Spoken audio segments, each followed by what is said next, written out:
नमस्ते बच्चों, my self Jaiswal sir. हम पढ़ रहे हैं class 12 physics, electrostatic potential and capacitance. Last class में हमने ये देखा था कि इलेक्ट्रोस्टैटिक शील्डिंग क्या होती है और what are the various properties of a conductor, that is the electrostatics of a conductor. Now अगर मान लीजिए कि इस तरीके से एक केज है जिसमें कि थाउजेंड्स ऑफ वोल्ट्स का भी करंट है, then the person inside that cage will not get hurt due to the outside voltage, because the field inside that cage is zero। ये चीज़ यहाँ दिखाई गई है कि इलेक्ट्रोस्टैटिक शील्डिंग से बचा जा सकता है, चाहे आउटसाइड में आप बिजली ही क्यों न गिर जाए।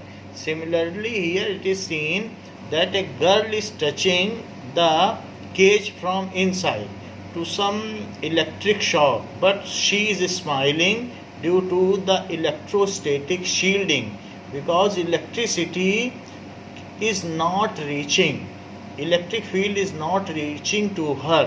So this is the application of electrostatic shielding। यहाँ पर दिखाया गया है कि कैसे इनसाइड केज में वो इलेक्ट्रिक चार्ज को टच भी कर रही है तो चार्जेस इंड्यूस हो जा रहे हैं, रीडिस्ट्रीब्यूट हो जा रहे हैं। However she is not getting any shock. So यही बात यहाँ पर भी दिखाई गई है कि a person standing inside a cage, and यहाँ पर इस चीज़ को दिखाया गया है कि बाहर से अगर some electric shock is given to that cage and he is putting a hand wherever there a some kind of spark is produced, but that is not damaging that person। तो यहाँ ये बात दिखाई गई है। Similarly, if a charged body is there, then it will be at the terminals। जैसे कि हमारी बॉडी के हेयर जो होंगे वो सारे के सारे उसके जो एंड्स होंगे वहाँ पे चार्ज चला जाएगा और वे एक दूसरे को रिपेल करेंगे। तो इस कंडक्टर से अगर चार्ज बॉडी को हम टच करते हैं, then it will remain as far as possible. ऐसा कंडक्टर के केस में भी ट्रू है। तो यही बात यहाँ पर दिखाई गई है इन सभी डायग्राम्स में कि क्या हो रहा है। Now we will move ahead with the next topic, that is dielectrics and polarisation. So let us move to our next topic,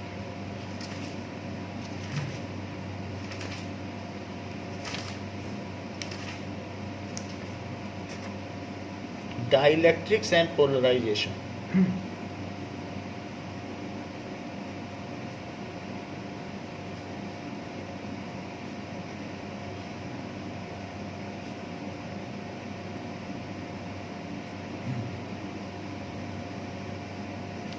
Dielectrics are those non-conductor which reduce electric field in any region without conducting charges।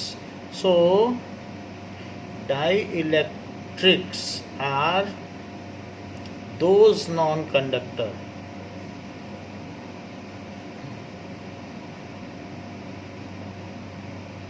which reduce electric field in a region without conducting charges।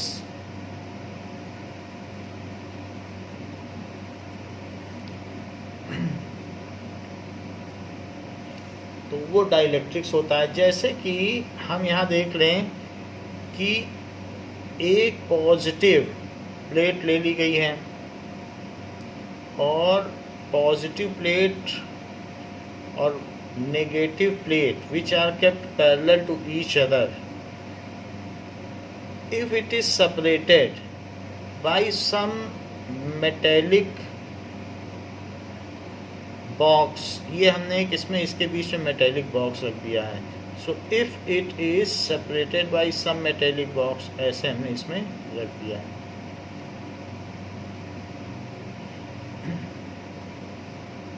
तो क्या होगा, ऐसा बीच में metallic box रखा गया है। सो अगर ये मेटेलिक बॉक्स बीच में रखा गया है और जो इसको टच नहीं कर रहा है, तो इस मेटेलिक बॉक्स में भी रिडिस्ट्रीब्यूशन चार्ज होगा। जैसे इसमें निगेटिव निगेटिव चार्ज आया है, तो इसके इस सरफेस पे प्लस प्लस चार्ज आ जाएगा,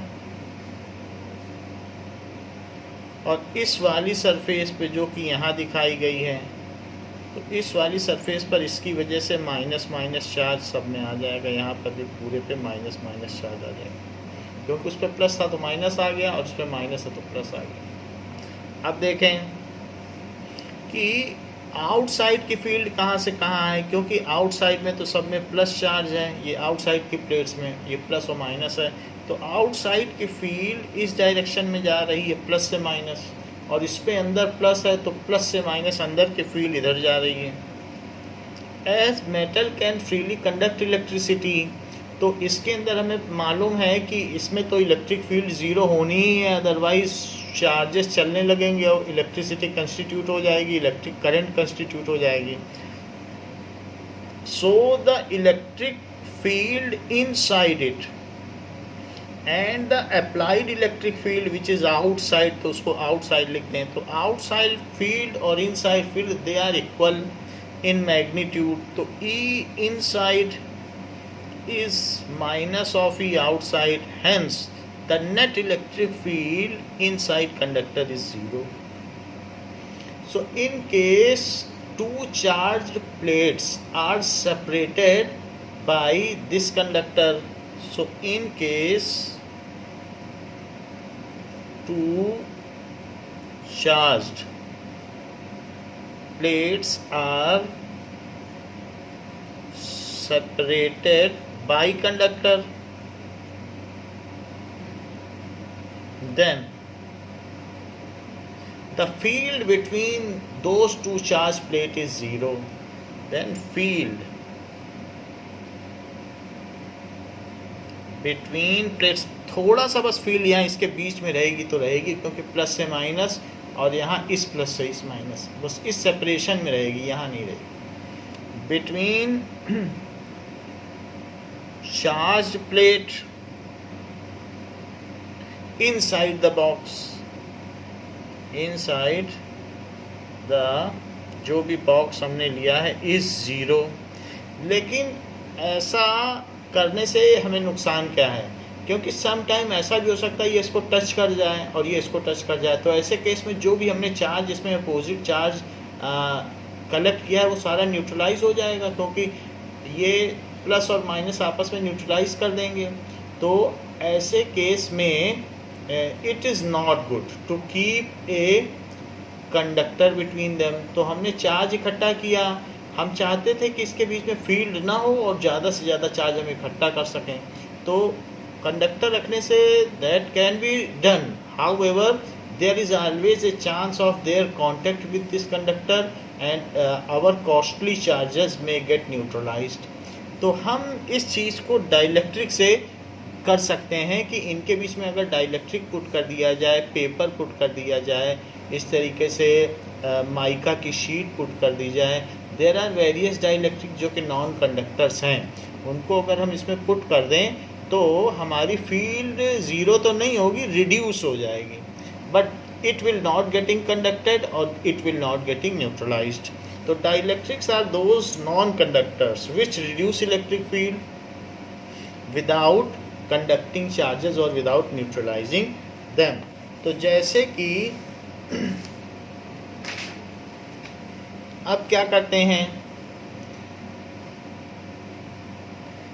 कि वही काम एक डाइलेक्ट्रिक के साथ करते हैं, बीच में एक पेपर की ब्रिक रख दें। तो अगर हम ब्रिक रख देते हैं और इसमें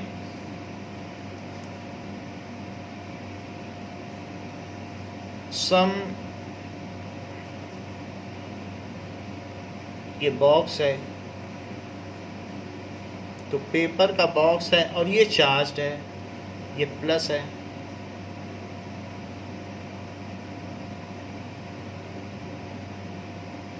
और एक दूसरा भी यहाँ पर प्लेट है जो कि निगेटिवली चार्ज्ड है ऐसा। तो अब ये निगेटिवली चार्ज्ड है और ये पॉजिटिवली चार्ज है। तो इसमें डाइलेक्ट्रिक क्या करता है, इसके बीच में अगर ये नॉन पोलर है, हो सकता है मान लीजिए नॉन पोलर है, पेपर है जैसे नॉन पोलर, उसमें कोई भी पोलरिटी नहीं होगी, सेलुलोज का बना है, तो ऐसे केस में जो उसके मॉलिक्यूल्स हैं उसका पॉजिटिव और निगेटिव चार्ज आपस में कोइंसाइड करता है। जैसे अगर मान लीजिए कि नॉन पोलर सब्सटेंस है, तो नॉन पोलर सब्सटेंस के केस में जो उसका प्लस चार्ज है और माइनस चार्ज एक ही जगह लाई करेगा। जैसे हीलियम गैस है, तो ऐसे कुछ सॉलिड्स मटेरियल भी होते हैं कि उनमें सेपरेशन ऑफ चार्जेस नहीं होता, तो ये प्लस और माइनस अलग अलग, ये एक ही साथ है, कोइंसाइड कर रहा है, और इसलिए ये डाइपोल नहीं है, प्लस और माइनस। फिर भी अगर हम इसमें इलेक्ट्रिक फील्ड लगा दी जाए, यहाँ तो ज़ीरो है, if we apply electric field in such non polar molecules, तो क्या होगा? So if we apply electric field, तो इलेक्ट्रिक फील्ड मान लीजिए मैंने इसमें अप्लाई कर दी external E naught which is not equal to zero, हमने बाहर से अप्लाई कर दी। तो अब अगर अप्लाई कर देंगे इधर की ओर फील्ड है, तो समझ लो इधर प्लस चार्ज अप्लाई कर दिया है और इधर माइनस, तो जिधर प्रोटॉन भागे उधर ही फील्ड होती है। तो यही चीज़ जो अभी ऐसी थी उसमें एक इंड्यूस्ड डाइपोल मोमेंट क्रिएट हो जाएगा और सारा प्लस चार्ज उधर भागने लगेगा और माइनस इधर। However the bond will not break, ये केमिकल बॉन्ड है, लेकिन इनमें एक तरीके का सेपरेशन जरूर हो जाएगा। So there is a separation of charges, the electron cloud will get shifted towards the positive plate and the positive electropositive things will be on other side. तो इस तरीके से इसमें एक इंड्यूस्ड डाइपोल मोमेंट क्रिएट हो जाएगा जो कि पहले नहीं था और अब हो गया है। तो ऐसा हो जाएगा। तो ये प्लस माइनस और प्लस माइनस ऐसे हो जाएगा, प्लस माइनस और plus minus, induced dipole. So now this dipole moment is not equal to zero, पहले जीरो था और अब इसमें induced dipole moment is generated. Induced dipole moment generated due to separation of charges. Charges अब separate हो गए, पहले coincide कर रहे थे और अब चार्जेस सेपरेट हो गए due to separation of charges. ऐसा अगर हम ये सोच लें कि मॉलिक्यूल बहुत क्लोज हैं, तो इसके जो अंदर के चार्जेस हैं उनको ये माना जा सकता है कि जो अंदर वाले चार्जेस हैं वो इतने बहुत सारे ऐसे कितने सारे ग्रुप्स होंगे, हमने तो एक दो दिखाए हैं, इनको मान लो कि ये सब प्लस माइनस पास पास हैं। तो एक लेयर प्लस की ये बची और एक लेयर माइनस की ये बची, तो अंदर में फील्ड जो प्लस की बची है, ये देखो बाहर में प्लस की लेयर बची और एक है निगेटिव की, तो अंदर ही अंदर एक फील्ड जनरेट होगी जो प्लस से माइनस की ओर होगी। बाहर भी जैसे प्लस से माइनस हुई है तो अंदर भी प्लस से माइनस की ओर एक फील्ड होगी, प्लस से माइनस की ओर एक फील्ड होगी। हाउ एवर दिस फील्ड जो इधर अंदर में जनरेट हुई है उसको कहेंगे ई इंटरनल और वो अपोजिट होगी। बट ई इंटरनल का जो मैग्नीट्यूड होगा वो, इसका जो मैग्नीट्यूड होगा वो हमेशा ई नॉट जो या ई आउट वाली फील्ड है उसके मैग्नीट्यूड से कम ही होगा, क्योंकि वो उसी से इंड्यूस हुई है, तो इसलिए उसे पूरी तरीके से काट नहीं पाएगी। यानी जो बाहर का वेक्टर है वो बड़ा होगा, बाहर का वेक्टर बड़ा होगा और अंदर का वेक्टर छोटा होगा। तो इस तरीके से it is there will always be residual field, इसके अंदर एक फील्ड बची रह जाएगी और जो कि इस डायरेक्शन में होगी. So net field inside this dielectric will always be in this direction. कम जरूर हो जाएगी लेकिन इतनी रहेगी, कम तो हो जाएगी लेकिन इतनी रहेगी. क्यों? क्योंकि अगर आप दो वेक्टर हैं, एक वेक्टर ज़रा बड़ा है और एक छोटा वेक्टर है, दोनों को कट कर दो तो जो बचा हुआ है वो तो बचा रहेगा. तो इस तरीके से इसके अंदर फील्ड रिड्यूस हो गई. नॉन पोलर भी रख दोगे तो देखो फील्ड है अंदर, वो रिड्यूस हो गई. तो इसलिए जो डाइलेक्ट्रिक है अगर वो नॉन पोलर है तो भी फील्ड को रिड्यूस करेगा. और कंडक्शन की तो कोई चांस ही नहीं है क्योंकि मॉलिक्यूल इसके सेपरेट जरूर हो गए हैं बट आयोनाइज नहीं हुए कि इधर उधर चल दें. सो इसलिए ये न्यूट्रलाइज तो नहीं कर पाएगा.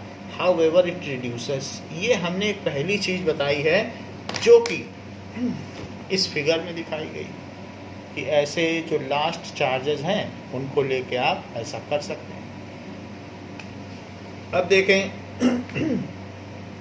कि अगर ये तो हमने नॉन पोलर की बात बताई है, इंड्यूस्ड डाइपोल मोमेंट है, ये एक नॉन पोलर है, लिखा ही है म्यू 0 है तो ये non polar. But there may be the case of polar molecule. So अभी हम इस पर आते हैं. There may be the case of polar molecule. तो पोलर मॉलिक्यूल जैसे हमने पिछला एक केस पढ़ा था कि 1 मोल मॉलिक्यूल्स को हमने इलेक्ट्रिक फील्ड लगा दी तो दे मे बी डिसओरिएंटेड. उनकी अलग अलग डायरेक्शन हो सकती है, प्लस माइनस अलग अलग डायरेक्शन में वो डिसओरिएंटेड. और इस वजह से उनका नेट डाइपोल मोमेंट 0 है क्योंकि वो डिसओरिएंटेड हैं. सो ऐसे अलग अलग डायरेक्शन में माइनस प्लस. सो ये पोलर मॉलिक्यूल है. तो पोलर मॉलिक्यूल में भी उनका इलेक्ट्रिक फील्ड नहीं है. सो इलेक्ट्रिक फील्ड आउटसाइड की 0 है तो इनका म्यू 0 है but it is polar molecule. ठीक है. सो पोलर सब्सटेंस है तो पोलर मॉलिक्यूल्स हैं इसमें. If field is applied in it, तो इसमें भी अगर आप फील्ड अप्लाई करेंगे तो न सिर्फ इसमें ओरिएंटेशन होगा बल्कि मान लीजिए आपने इसमें इलेक्ट्रिक फील्ड अब अप्लाई कर दी जो कि अब 0 नहीं है और अब कुछ है, तो एक आपने यहाँ पे इलेक्ट्रिक फील्ड अप्लाई कर दी. तो ये जो मॉलिक्यूल हैं इनमें स्ट्रेचिंग हो जाएगी और बड़े हो जाएंगे, ओवल शेप हो जाएंगे. पहले छोटे थे अब बड़े हो जाएंगे. क्यों? क्योंकि जब प्लस है तो और ये माइनस है तो इसका जो निगेटिव चार्ज है वो इधर भागना चाहेगा और प्लस चार्ज उधर भागना चाहेगा. तो इसलिए इनकी जो बॉन्ड लेंथ है वो बढ़ जाएगी. पहले इतना था, अब देखो बढ़ गया. थोड़ा सा बढ़ा कि नहीं बढ़ा? ऐसे ही सारे मॉलिक्यूल इनकी बॉन्ड लेंथ भी बढ़ेगी. प्लस उधर जा रहा है और माइनस इधर जा रहा है और साथ ही साथ इनमें एक ओरिएंटेशन भी आ जाएगा. And this can be achieved with application of very small amount of field. तो इसमें आप जो भी करोगे इसमें ज़्यादा फील्ड चाहिए करने के लिए, इसमें थोड़ी सी फील्ड में ही ये काम हो जाएगा. और ये they can reduce the field up to larger extent. They are more effective in reducing the field. तो इस तरीके से इनमें ओरिएंटेशन हो गया है और साथ ही साथ नाउ मॉलिक्यूल्स गेट ओरिएंटेड. ज़्यादा मॉलिक्यूल होंगे, हमने आज में दिखाया नहीं, आप और भी दिखा सकते हैं. सो प्लस माइनस पूरी तरीके से इसको ऐसे दिखा सकते हैं. हमने इसमें सारे मॉलिक्यूल नहीं दिखाए हैं.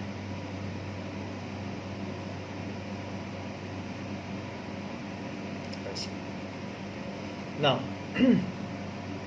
मॉलिक्यूल्स गेट ओरिएंटेड हो जाएंगे सो दैट, अब जैसे ये फील्ड इधर है, such that there dipole moment, जरा ध्यान दो, डाइपोल मोमेंट क्या होता है, माइनस से प्लस की ओर होता है, such that there dipole moment is in the direction of electric field, यही तो स्टेबल इक्विलिब्रियम है। So molecules get oriented, molecules get oriented such that their dipole moment get aligned with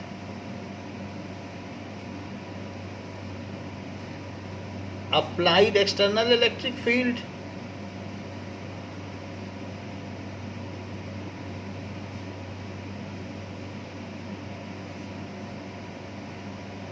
so applied external electric field की ओर वो align हो गए हैं ये चीज़।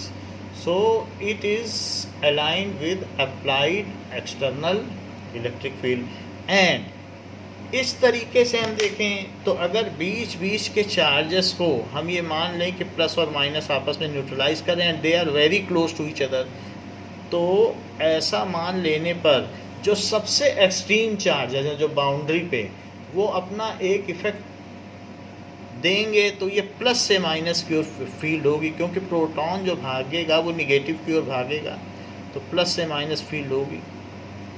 However it is induced field, so it will be less than the applied external field. तो ये इधर की ओर होगी और अप्लाइड इधर है, अप्लाइड वाले की डायरेक्शन बड़ी होगी, तो ये अप्लाइड वाले की डायरेक्शन है वो बड़ी है, और जो इसमें इंड्यूस्ड है वो ज़रा छोटी है, तो इस वजह से एक रेसिडुअल फील्ड इसमें भी रहेगी जो कि इस डायरेक्शन में रहेगी, तो रिड्यूस हो जाएगी फील्ड लेकिन फिर भी रहेगी ये। सो ये डाइपोल के केस में है, तो डाइपोल के केस में भी रहेगा, तो थोड़ी फील्ड बची रहेगी। तो यहाँ पर भी वही बात सब कुछ है जैसे पहले था। एंड देयर इज नाउ जो ई नेट होगी इसके अंदर में electric field that will be, जो इनसाइड की इलेक्ट्रिक फील्ड होगी, it will be sum of E naught vector और plus E internal, E outside plus E internal. लेकिन ये दोनों एक दूसरे को काटने वाली हैं, क्योंकि जो इनसाइड की रेड वाली फील्ड है वो तो अपोजिट है ना, तो ये इनसाइड वाली है ई इंटरनल, वो अपोजिट है, तो वो तो कट कर देगी इस एक्सटर्नल को। तो ये ई आउटसाइड वाली है, दिस इज ई आउटर, और कट करने के बाद जो बचेगी उसकी डायरेक्शन उधर ही होगी जिधर फील्ड है। तो यहाँ लिख सकते हैं the in case of polar molecules the field inside material is in the same direction as applied field but get reduced. The field inside material is in same direction as applied field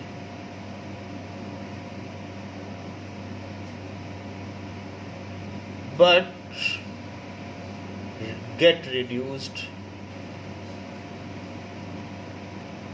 तो इसी इस ये reduce हो जाएगी। इस चीज़ को हम जरा एक और फिगर से देखें कि एक हमारे पास डाइपोल मॉलिक्यूल है, here the orientation is prominent then the elongation of the bond length. यहाँ दो चीज़ें हो रही हैं, एक तो ओरिएंटेशन हो रहा है, तो ओरिएंटेशन की वजह से अगर 100 गुना फील्ड बनती है, तो इलोंगेशन की वजह से भी, क्योंकि डाइपोल जितने बड़े होंगे उतना डाइपोल मोमेंट ज़्यादा होगा, तो इलोंगेशन की वजह से भी फ़ायदा है। बट 98% जो है आपकी इंटरनल इलेक्ट्रिक फील्ड ओरिएंटेशन से बन रही है, 2% ही इलोंगेशन से है।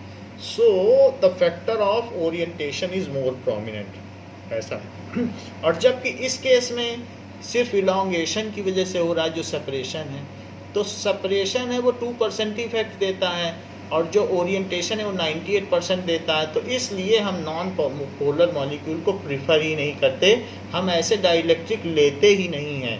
इसलिए इसकी डेफिनेशन भी यही कही गई है कि dielectrics are the polar substance which if kept in electric field then they reduce the electric field between the plates up to large extent। ये 2% ही कर पाता है ये सेपरेशन ऑफ चार्जेस, और ओरिएंटेशन 98% करता है। तो क्या चीज़ लेनी चाहिए, पोलर मॉलिक्यूल लेना चाहिए कि नॉन पोलर?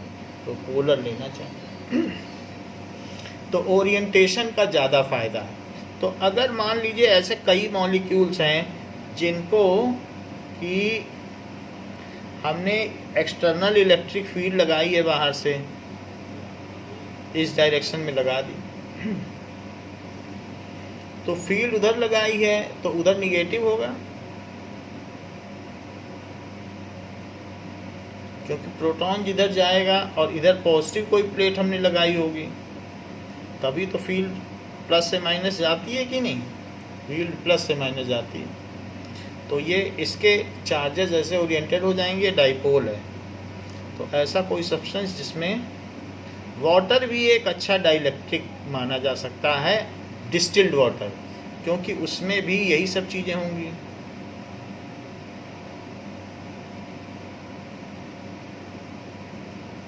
तो ये एक डायग्राम जो कि बुक में बना हुआ है, इसको भी हम समझ लें।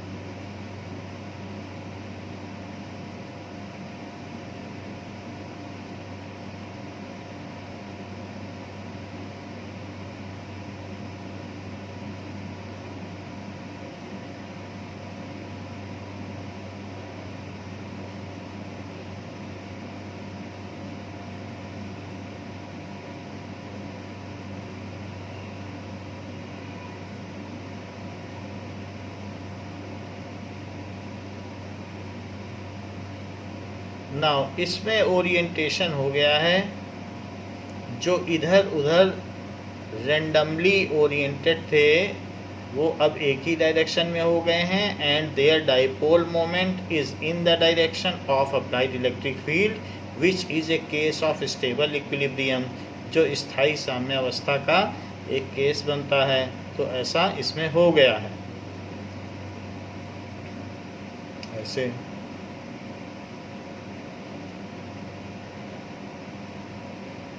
और हमने एक डाइपोल को इलेक्ट्रिक फील्ड में या दो पैरेलल प्लेट्स के बीच में रख दिया है। तो ये कहा जा सकता है कि अगर molecules are very close, so internally the plus and minus will be very close. तो ये प्लस इसके माइनस के पास है, तो इस वजह से ये जो पोर्शन है इसको हम कह सकते हैं ये न्यूट्रल है। लेकिन जो इसकी आउटर सरफेस पे, ये समझो आउटर सरफेस पे, तो आउटर सरफेस पे इधर निगेटिव इधर पॉजिटिव है, सो ये निगेटिव से प्लस की तरफ अब अंदर की ओर एक फील्ड बन जाएगी। ऐसे निगेटिव से प्लस की तरफ अंदर की ओर एक फील्ड हो जाएगी।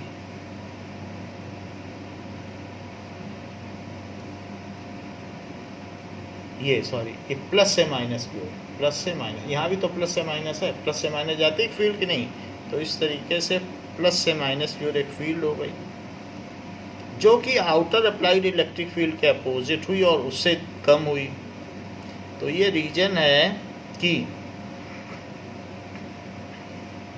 जो डाइलेक्ट्रिक है उस डाइलेक्ट्रिक के अंदर भी एक इलेक्ट्रिक फील्ड होगी, और उसके अंदर की जो इलेक्ट्रिक फील्ड होगी वो इस डायरेक्शन में होगी, लेकिन वो बहुत थोड़ी सी होगी। ये ई नेट भी लिख सकते हो या सिर्फ ई, और ये ई आउटर है, और ये जो रेड वाली है ये ई इनर है। तो जो ई इनर है वो इनसाइड की जो फील्ड है वो आउटसाइड से छोटी होगी वेक्टर में। इस वेक्टर को बड़ा बना दो, तो इससे छोटी होगी और इस वजह से इसमें नेट अंदर में कुछ फील्ड होगी। अच्छा, इस डाइपोल की जो ये वाली सरफेस है तो उस पर एक पॉजिटिव चार्ज होगा, तो उस पर पॉजिटिव चार्ज डेंसिटी होगी। तो ये जो ये एक तरीके से पोलराइज हो गया है, एक तरफ प्लस है एक तरफ माइनस है, वैसे भी पोलर मॉलिक्यूल्स की वजह से डाइपोल। तो ये कहा जाएगा कि इसमें पोलराइजेशन हो गया है, चार्जेस का एक तरह से ध्रुवीकरण हो गया है, पॉजिटिव एक तरफ हो गया और निगेटिव एक तरफ, इसको कहते हैं पोलराइजेशन। और यहाँ पर माइनस सिग्मा पी, तो इसमें भी सरफेस चार्ज डेंसिटी होगी, लेकिन वो निगेटिव होगी, क्योंकि यहाँ निगेटिव सरफेस ने चेक कर लो, ये निगेटिव है और ये पॉजिटिव है, तो इनमें एक ऐसी चार्ज डेंसिटी होगी इस पूरी सरफेस पे। तो ये अगर हम देखें तो सरफेस चार्ज डेंसिटी ऐसे बन जाएगी। और बाहर की जो फील्ड है वो तो अलग ही है, ये प्लस और माइनस, तो हम इस सरफेस की बात कर रहे हैं डाइपोल की। Now in the similar manner here, आप कोई भी डाइलेक्ट्रिक रखोगे तो जो आउटसाइड की फील्ड है, वो आउटसाइड की जो फील्ड है वो इधर होगी प्लस से माइनस, और इनसाइड इसके जो फील्ड होगी ये इसमें डाइलेक्ट्रिक है। डाइलेक्ट्रिक पोलर मॉलिक्यूल होते हैं डाइलेक्ट्रिक। तो इसके अंदर क्या होगा, ई इनसाइड, इसके अंदर में जो ई इनसाइड होगी वो इस डायरेक्शन में होगी, लेकिन थोड़ी छोटी होगी। और जैसे यहाँ प्लस है तो इसकी इस सरफेस पे माइनस चार्ज आ जाएंगे, वो एक पोलराइजेशन की वजह से आए हैं, तो इसको माइनस सिग्मा पी कहेंगे। उसकी क्या कहेंगे, surface charge density due to polarization. और ये माइनस है तो इसकी भी एक सरफेस होगी, और इस सरफेस पे सारे प्लस चार्ज आ जाएंगे, बीच में भी होंगे बट उनको हम नेगलेक्ट कर रहे हैं। तो ये जो होगा इसको कहेंगे sigma P, surface charge density due to polarization, और माइनस सिग्मा पी। तो यहाँ पर जो आउटर फील्ड बड़ी है और इनर फील्ड छोटी है, so in this case whatever will be the E net will be non zero, reduce कर देगा और नॉन जीरो होगा, और उसकी डायरेक्शन आउटर फील्ड की डायरेक्शन में होगी, क्योंकि पूरा तो नहीं काट पाएगी, थोड़ा काट देगी। तो जो बची हुई फील्ड है वो किधर होगी, वो जिधर बाहर वाली है उधर ही हो। तो ये चीज़, तो ये हमने देख लिया कि जो डाइपोल होता है वो फील्ड को रिड्यूस कर देता है, बट पूरी तरीके से उसको हटा नहीं पाता। Now orientation is a prominent factor for polarization. That means ये कहा जा सकता है कि व्हेन ऑल डाइपोल्स, जो भी है tiny dipoles, get oriented in the direction of electric field, when all dipoles get oriented in external applied field such that their dipole moment is in the direction of EO, is in the direction, जब मैं direction of EO बोल रहा हूँ that is external applied field. तो जब dipole moment उधर ही हो जाए, क्योंकि डाइपोल माइनस से प्लस होता है इधर से इधर और E भी इधर से इधर, तो सब अलाइन हुए कि नहीं। देखो माइनस से प्लस डाइपोल मोमेंट, और फील्ड भी इधर, तो सब उधर ही की ओर है। आप चाहे तो लिख लो कि ये इसका एक डाइपोल मोमेंट है, तो डाइपोल मोमेंट की जो डायरेक्शन है इसकी, then it is called polarization. सब अगर उधर हो जाए तो उसे क्या कहेंगे, ध्रुवीकरण। Then it is called polarisation.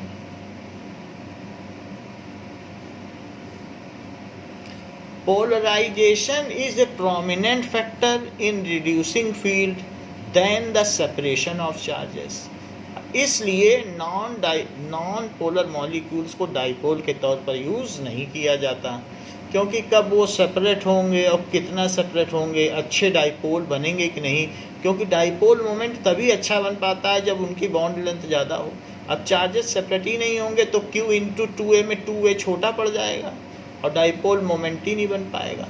तो इस तरीके से उनमें टॉर्क नहीं बन पाएगा, क्योंकि टॉर्क क्या होता है, पी क्रॉस ई। तो जब तक टॉर्क नहीं बनेगा वो घूमेंगे क्या। तो ये सारी चीज़ें हैं। So polarisation is prominent due to, किस वजह से, rotation of polar molecule then the separation of charges. जैसे यहाँ पे सेपरेशन है, पहले प्लस माइनस कोइंसिडेंट थे, अब सेपरेट हो गए। तो ज़्यादातर अगर पोलराइजेशन हम पा सकते हैं, so polarisation is prominent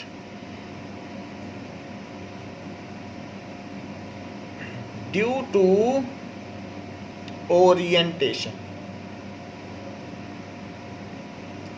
then the separation of charges,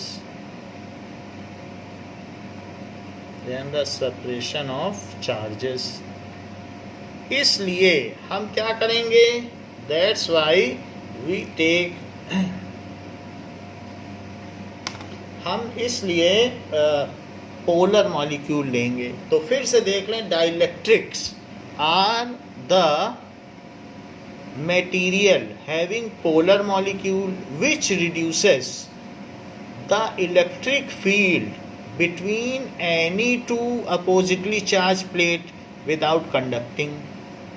So dipole क्या होते हैं, क्योंकि डाइपोल का कॉन्सेप्ट समझना जरूरी है कैपेसिटेंस के लिए। Dipoles are substance with polar molecule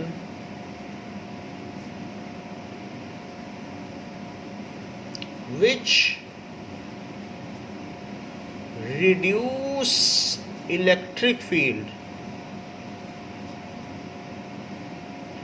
between two oppositely charged plates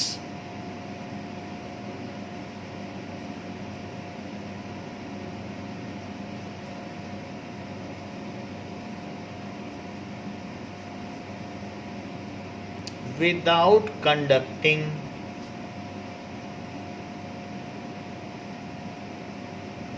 या न्यूट्रलाइजिंग देम। उनको वो उदासीन नहीं करते, चार्जेस को डिस्चार्ज नहीं करते। न्यूट्रलाइजिंग देम, सिर्फ उनके बीच की फील्ड कम कर देते हैं। और उसकी क्या ज़रूरत है, क्यों हमें ऐसी ज़रूरत पड़ी कि रिड्यूस करें, वो हम आगे देखेंगे कि इलेक्ट्रिक फील्ड हमें क्यों कम करनी पड़ रही है अगर दो चीज़ों को चार्ज करना है, ये सब आगे देखा जाएगा। अब देखिए, now we will see the polarization. What does it mean by polarization. एक बात तो हमने देख ली कि लेमन की लैंग्वेज में कि एक तरफ हो जाना पोलराइजेशन है, बट पोलराइजेशन एक फिजिकल क्वांटिटी भी है, उसको भी देखें। So what is polarisation. Polarisation is net dipole moment per unit volume. So ये कहा जा सकता है कि the dipole moment per unit volume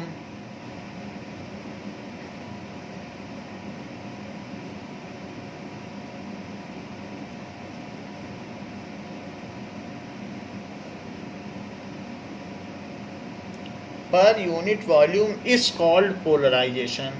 called polarization, ऐसा कहा जा सकता है। And it is denoted by P, and it is denoted by P।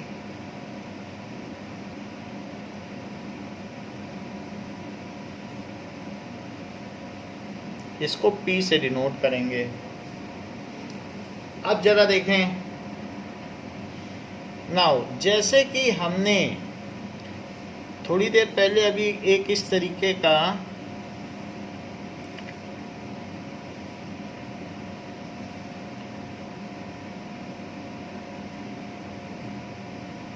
ये पोलर मॉलिक्यूल लिया, जिसमें वैसे तो देखा जाए तो पूरे में बहुत सारे पोलर मॉलिक्यूल थे और जो सारे के सारे ओरिएंटेड हो गए, तो इसमें हमने एक्सटर्नल फील्ड लगाई और एक्सटर्नल फील्ड लगाने की वजह से इसमें बहुत सारे मॉलिक्यूल ऐसे ऐसे ओरिएंटेड हो गए। फिर उनके ओरिएंटेशन में हमने जो उसके टर्मिनल मॉलिक्यूल्स थे सिर्फ उन्हीं को कंसीडर किया और ये देख लिया कि उनमें क्या चार्जेस हैं, ऐसे हमने देख लिया। यहाँ पर भी इसी तरीके से होंगे। तो इस सरफेस पे कुछ चार्ज आ जाएगा। अगर मान लीजिए इलेक्ट्रिक फील्ड आपने बाहर से लगा दी, तो इलेक्ट्रिक फील्ड अगर इधर लगाई है तो डाइपोल मोमेंट भी इधर होगा। इसके अंदर का जो डाइपोल मोमेंट होगा वो इधर पर होगा, क्योंकि जिधर इलेक्ट्रिक फील्ड है उधर ही डाइपोल मोमेंट होगा। तो डाइपोल मोमेंट वैसे भी माइनस से प्लस चार्ज की तरफ होता है, ये माइनस और ये प्लस, तो सारे प्लस चार्ज यहाँ आ जाएंगे, वो इंड्यूस्ड होंगे। और यहाँ पर इस वाली सरफेस पे सारे कैसे चार्ज आ जाएंगे, सारे निगेटिव चार्ज आ जाएंगे। तो ये जो सरफेस होगी वो ये क्या होगी कि इसमें सरफेस चार्ज डेंसिटी डेवलप हो जाएगी इस सरफेस पे, और यहाँ पर भी एक surface charge density equally develop हो जाएगी ड्यू टू पोलराइजेशन। तो ड्यू टू पोलराइजेशन इस पे एक सरफेस चार्ज डेंसिटी डेवलप हो जाएगी। इसे कैपिटल लिख दें कि surface charge density due to polarization, ऐसे बोला जाएगा, surface charge density due to polarisation.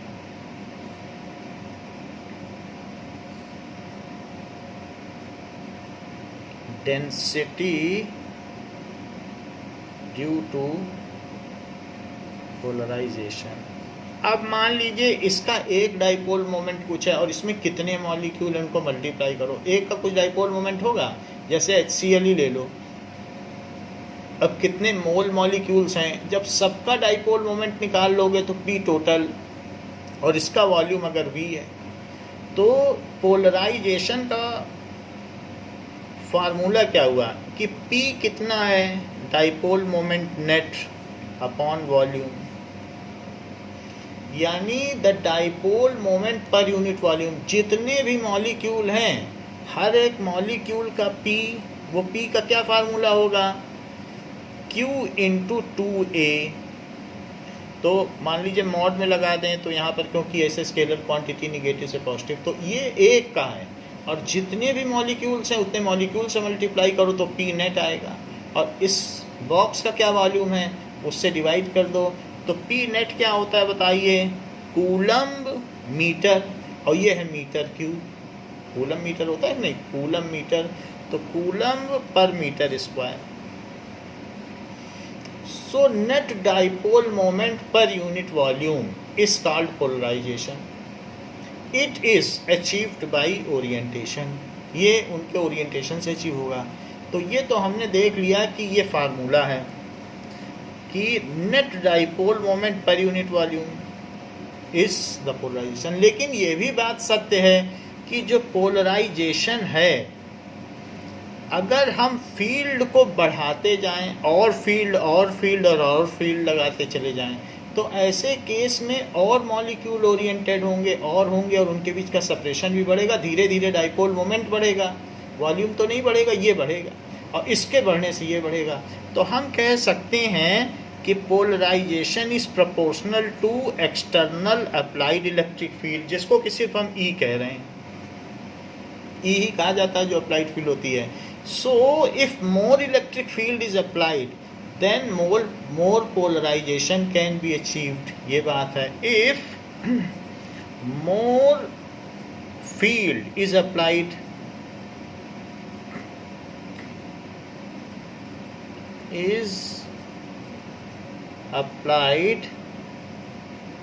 more polarization can be achieved.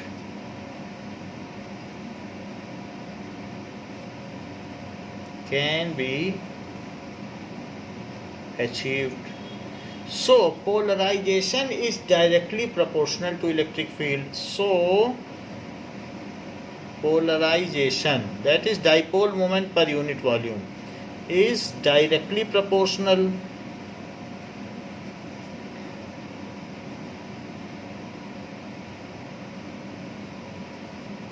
To electric field,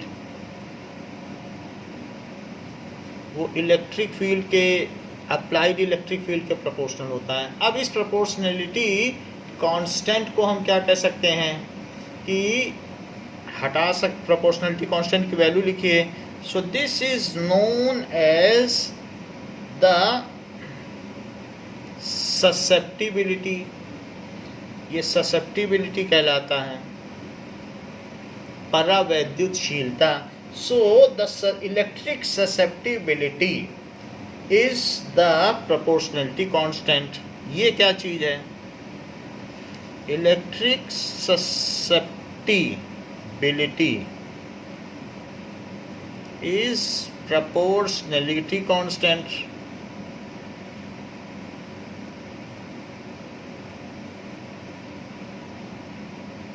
and it depends on material, कि कैसा मटेरियल है, डिपेंड्स ऑन मटेरियल, ये मटेरियल पे डिपेंड करता है। जैसे कि ये जो साई नॉट है, इट इज इक्वल्स टू, तो पोलराइजेशन तो उधर ही होगा जिधर फील्ड होगी, क्योंकि ये डाइपोल मोमेंट ही तो है, वॉल्यूम की तो कोई यूनिट होती नहीं है। तो इसलिए पोलराइजेशन की डाइपोल मोमेंट के डायरेक्शन में वो हुई डायरेक्शन, और इलेक्ट्रिक फील्ड के डायरेक्शन में डाइपोल की होती, तो सब एक ही तरफ है।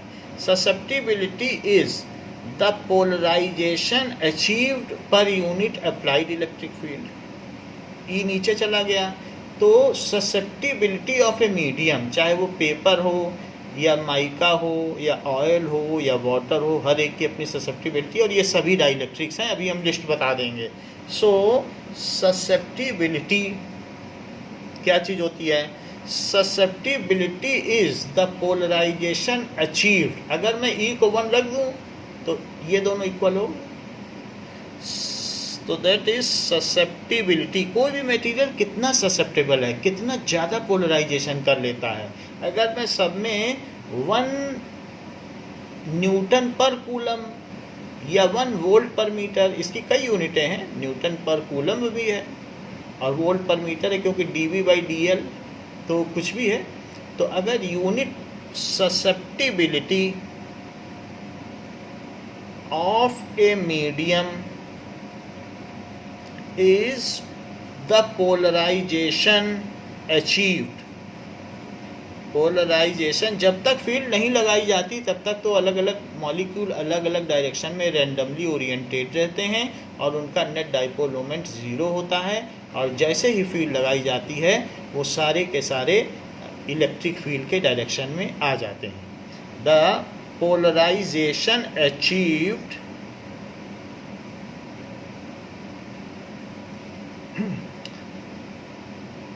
पर unit applied electric field, per unit applied electric field, तो ऑफ ए मीडियम, हर मीडियम की ससेप्टिबिलिटी अलग अलग होती है।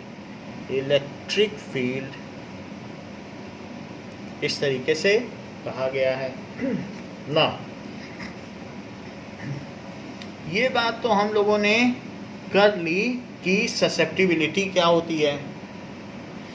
अब हम देखें कि ये जो सरफेस चार्ज डेंसिटी है ड्यू टू पोलराइजेशन, इसको कहते हैं इंड्यूस्ड सरफेस चार्ज डेंसिटी। तो यहाँ एक वर्ड और जोड़ लो, क्योंकि ये पोलराइजेशन से आई है, तो induced surface charge density due to polarization, इसको भी यही कहेंगे, this is also induced surface charge density due to polarization. Now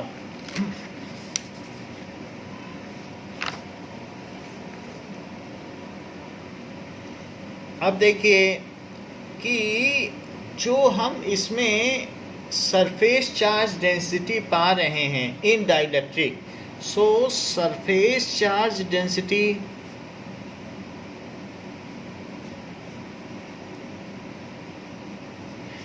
achieved,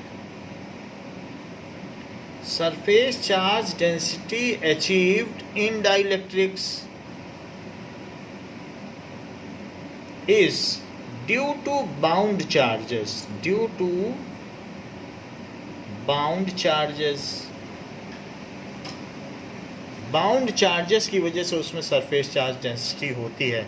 while in case of conductor it is due to free charges, while in case of conductor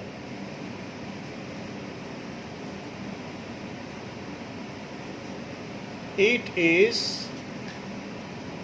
due to free charges, क्योंकि उसमें तो charge move कर सकते हैं, यहाँ bound है, तो इसलिए जो इसमें इंड्यूस्ड सरफेस चार्ज डेंसिटी कहते हैं। एग्जाम्पल ऑफ डाइलेक्ट्रिक्स, डाइलेक्ट्रिक्स के एग्जाम्पल्स क्या क्या हैं, जैसे कि माइका, जो भी हमारे यहाँ स्विच बोर्ड है वो सन माइका का बना हुआ होता है, तो माइका डाइलेक्ट्रिक हो गई। इसके अलावा पेपर डाइलेक्ट्रिक हो गया। And now Teflon, Teflon coating जो होती है किसी किसी बर्तन में, वो टेफ्लॉन हो गया डाइलेक्ट्रिक। टेफ्लॉन फोम डाइलेक्ट्रिक हो गया। तो ये सब डाइलेक्ट्रिक हैं, ये पोलर भी होते हैं, और ग्लास, प्लास्टिक, ये सब डाइलेक्ट्रिक हो गए। पीवीसी, पॉलीविनाइल क्लोराइड की मटेरियल भी बनते हैं। सो प्लास्टिक, ये सारे के सारे डाइलेक्ट्रिक्स के तौर पर इस्तेमाल किए जाते हैं और फिल किए जाते हैं दो मेटल्स प्लेट के बीच में। So these are various examples of dielectrics.